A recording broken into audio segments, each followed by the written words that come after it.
I should have myself when he put it in me. Damn, woman. I just turned the movie on. Let me rewind first. Number 1. How did Carrie not know about the menstrual cycle? And Mrs. White. Number 2. Yeah, but seriously, how did she not know about the menstrual cycle? Things might get a little bit weird here, but don't worry, we've been here before. Carrie has been a long time coming, and this question is relevant due to this being, number 1, the first thing we see in the film, and this act of bullying is what set off the chain of events that transpired into over 70 people being killed. It's a well-known fact that Carrie's mother, Margaret, is a religious fanatic and is very unorthodox in her teachings and parenting, to the point where it's counterproductive. And don't worry, we're gonna go in on Mrs. White. I recently did a video on the worst horror moms, but don't worry, I'm not gonna be redundant in what I said in that video. Matter of fact, I'm gonna double down on this monster, but that's later on. Also, we will not be comparing the book to the film, because the stories are pretty drastically different. So it makes absolutely no sense to pull from the book for answers about the film when it's two completely different things. So if you comment about this anyway, I'm just going to simply reply, concrete spaghetti, and we will both move on. Even if we take Mrs. White out of the equation here, I still find it nearly impossible that Carrie wouldn't have known what a menstrual cycle was, and that she eventually would have one. But it seems that we have an abundance of out of the ordinary elements that makes Carrie's situation even weirder. So let's dive in. I think the principal said it best. Isn't she a bit old for Her first period. This film barely gives us any context about anything, so naturally we have to piece it together for ourselves. For instance, Carrie's age is never explicitly stated, but I can only assume she's about 17 or 18 years old, and not 16 as the common conception is. Now I don't know this for sure, and it doesn't really play a part in the grand scheme of things, but regardless, Carrie White is a senior at Bates High School. That means she's had 12 years of education, and never once did Carrie have a sex education class. This is basic science material to learn about the male and female anatomy. So what I had to do, I had to consult with some old heads, go over there to them old folks and see what the fuck is going on here. The ones who graduated in the mid-70s, and sure enough, every one of them said that they was taught sex education. But back then it was called life and family studies. And then I had to dip, because they started talking about the old times and how groovy the 70s were and the bell bottoms and the bushy hair. I'm just like, alright, thanks. Until a half hour ago, I don't even think she knew there was such a thing. I can totally believe that Mrs. White shielded Carrie from this knowledge. You're a woman now. Why didn't you tell me, Mama? You should have told me, Mama. You should have told me. A small tidbit here at the end of the movie, we get a full tour of Carrie's house. And don't be surprised when there's not a TV. There's only a radio. So Carrie hasn't been exposed to the sinful media. But surely to God, this had to come across Carrie at some point in her life. I mean, she's literate. Carrie is a very bright young girl. She does her own research on telekinesis. Telekinesis, thought to be the ability to move. She's teaching her mother about the female body. Breasts, Mama. They're called breasts, and every woman has them. She's in physical education, PE, and through all the years, every day of the school week, as these young women shower, and they have pads and tampons openly available in the girls' locker room. She never wondered what those were. She's never seen one of those put to use by fellow classmates. And going back on the sex education portion of it a little bit, Carrie knows what intercourse is, because Mrs. White slaps the taste out of Carrie's mouth about a pamphlet about sex. First sin was intercourse. And the first sin was intercourse. So she knows about sex and intercourse, but she doesn't know about a menstrual cycle? I mean, Carrie's never seen her mother's undergarments turn into tie-dye? And I'm not making a joke here. I know every woman is different, and everything's circumstantial when it comes to timing, development. But Margaret's pretty young to have menopause. Not saying she can't, but it's pretty unlikely at this age. So her mother doesn't use these things? She just free willies it? You know what I mean? I don't even want to know what the fuck she does about hers. If she does anything. Because if she does it, I mean, I guess she takes the term spreading the blood literally. Fucking disgusting. You're setting Cassie right. It's Carrie White. Come in, Cassie. Carrie. Cassie. It's Carrie. Cassie. It's Carrie! Number 3! When did Chris find out about Carrie going to prom? And How does this make sense in the timeline? Another major piece of the puzzle that's missing. So Chris persuades Billy into doing this prank. I want you to do something important. But take in mind, this was before Tommy even asked her on the next day. If you don't have a date for the prom next Friday, would you like to go with me? So if we backtrack, it was the day before when Sue asked Tommy to do it. I want you to take Carrie White to the prom. This was after school at practice. Tommy and Sue spent the whole day together until Tommy eventually said yes later that night. Okay, I'll do it. But this was the same time that Chris was getting pimp slapped by Billy. I told you not to call me that. Until she turned into a geyser down south, and then slop top. So, what am I missing here? It's odd to think that a lot of people think Sue is one of the mean girls that had it out for Carrie, but that's not the case. She didn't contribute to this prom prank. Sue did participate in the plug it up scene, but then had a change of heart and started to distance herself from Chris, even telling her off a few times. Let it go, Chris. Shut up, Chris.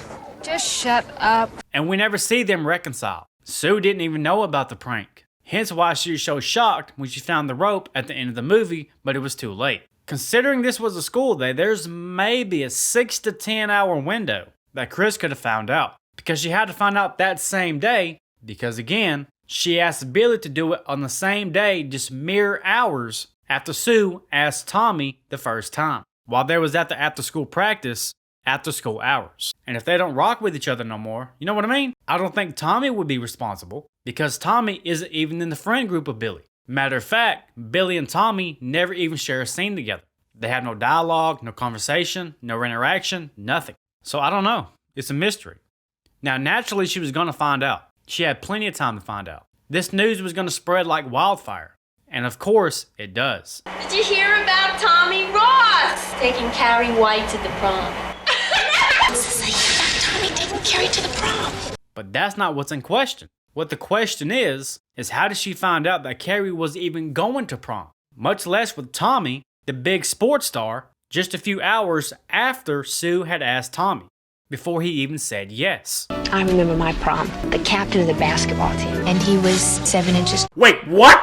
What's the deal with Carrie's house being for sale? This is a short one, but the first time we ever see Carrie's own private prison, we see a grand old for sale sign. And yes, this is the same house, not the lot next door, because we can tell by the house number matching 132. Now, what brought this to my attention is after Carrie tells Mama Dearest that she's been invited to prom, and Margaret starts schizophrenically and metaphorically rambling about boys being vicious dogs and trying to find out where that monthly smell is coming from. Slobbering and trying to find out where that smell comes from. Where the smell is. I can promise you most guys don't want nothing to do with that. So Mrs. White threatens that she will pack everything up and they will move. You're not going or we're gonna move from here. But if the house is already for sale, wasn't that the plan anyway? Or did you just buy the house and you're new in town? Nah, they've been there a while. Everybody knows their names. And this house is pretty lived in. So, where was you going, Mrs. White? Number 6. Rapid fire round.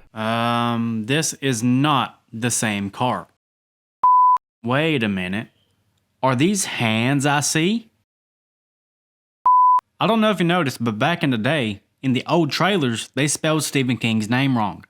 Corn syrup. Same stuff they use for pig's blood in Carrie. Billy, Billy, Billy, Billy, Billy, Billy, Billy, Billy, Billy, Billy. Billy Nolan. Who? Billy Nolan. Billy Nolan. God damn. If I hear the name Billy one more fucking time. I knew it. Billy.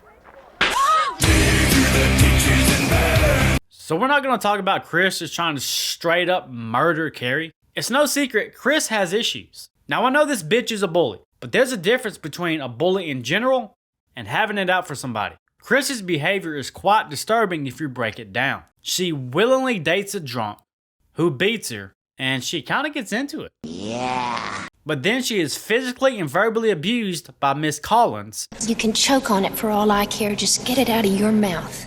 Did she deserve it? You decide. But did Carrie White deserve it? No, she did not. It could just be me, but when I watched this movie, I view Chris's character more than just a self-entitled little princess who bullies her way in life until she gets what she wants. I see a deeper, more troubled path for this young woman. I see something behind those eyes. It's a recipe for disaster for her and anybody else who's going to get involved with her. There's something off and there's something dark. And we never see Chris go after anybody else. And that's probably due to this being told in Carrie's perspective. So I'm sure she was a bitch to everybody else. But I do think Chris had it out for Carrie in the worst possible way. Even after the plug it up scene in the beginning, the horrendous pig's blood prank at the prom, it still wasn't enough for Chris. Carrie was already embarrassed and people was getting killed off left and right. Chris and Billy witnessed the entire ordeal. So she decides to follow Carrie and attempt to murder her by running her over, which was a big no-no.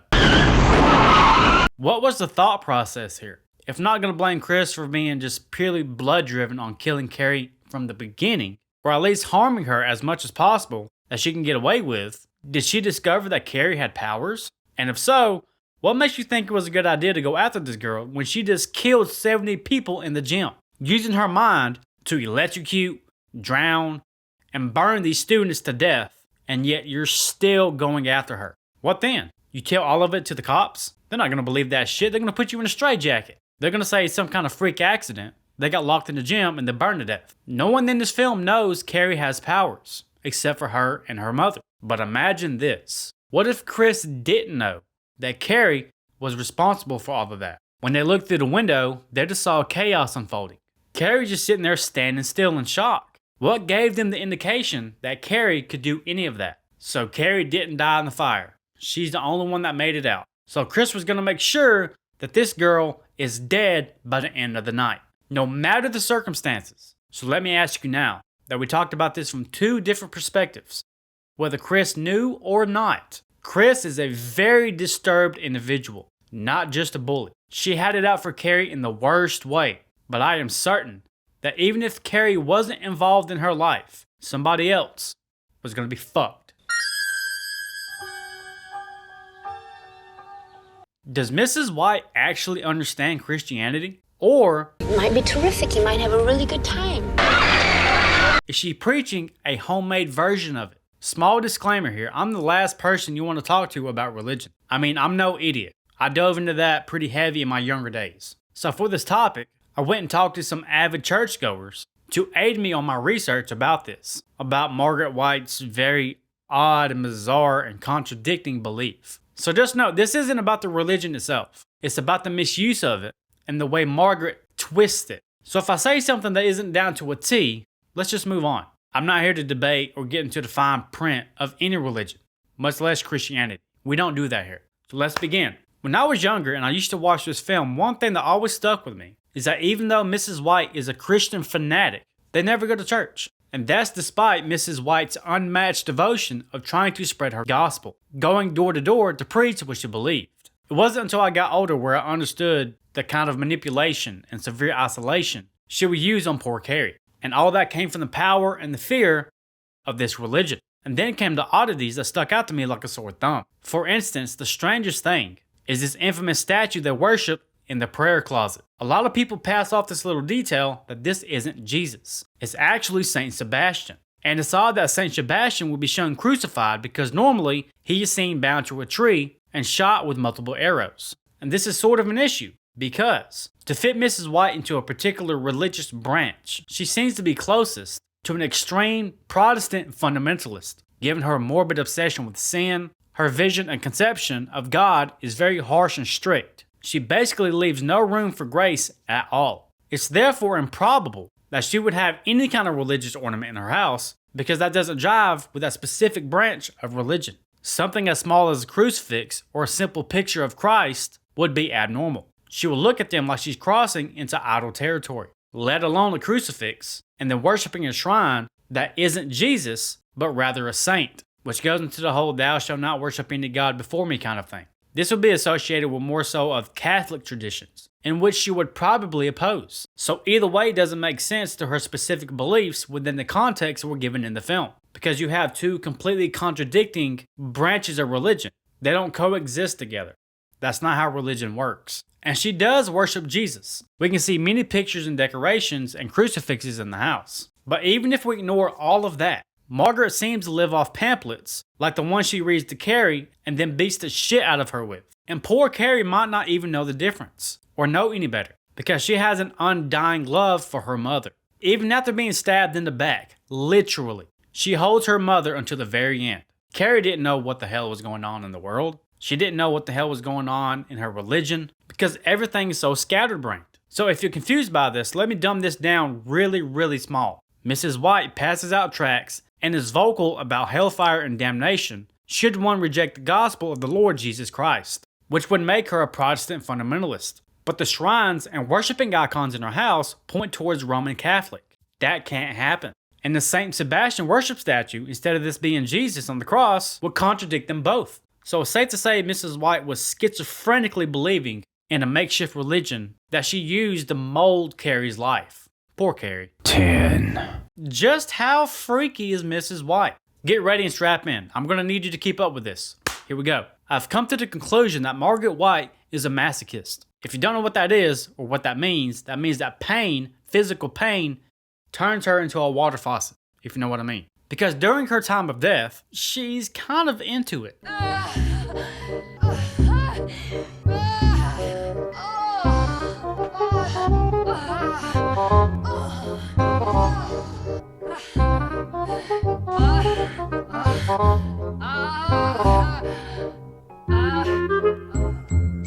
I'm pretty sure at this moment she reached completion. She is known for self-inflicting harm on herself, not only as manipulation to Carrie, but I genuinely think she gets off on it. I liked it.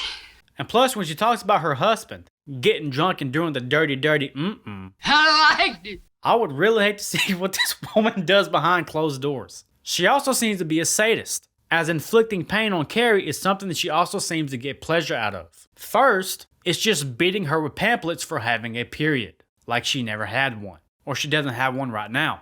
But it escalates to dragging Carrie by her hair, locking her in a fucking closet, throwing whatever beverage she has that night into Carrie's face, and eventually says to hell with it, and stabs her. And she really enjoys this. Tell me this look on her face doesn't say that she is gaining a concerned amount of pleasure from this. I guess she really believes in you reap what you sow. Get it? Because she's reaping and sowing. This guy stinks! Fuck me then.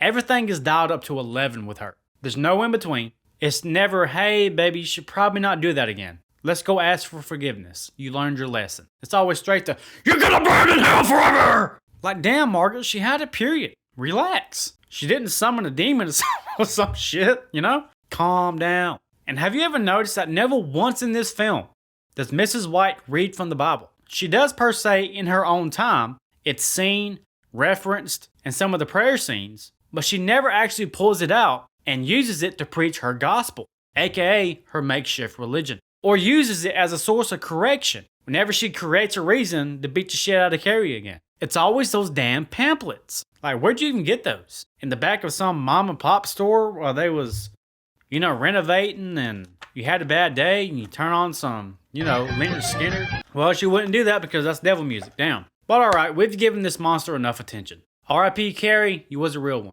That's gonna wrap this video up, guys. Thank you so much for taking part of your day to kick it with me. I appreciate it. I will see you next week in the next video. With that being said, if you have any theories about any movie whatsoever, feel free to drop it in the Discord. The Discord is absolutely free. It's just a hangout spot. And if you have a theory that I really like and holds some weight, I will credit you in a video. I also have a YouTube membership where you get early access to all of my videos. You get members only videos, members only live streams. Sometimes I do giveaways. It's very beneficial for you and me. Don't feel obligated, but you be supporting me in this channel. With that being said, I will see you next week. I love you all. Adios.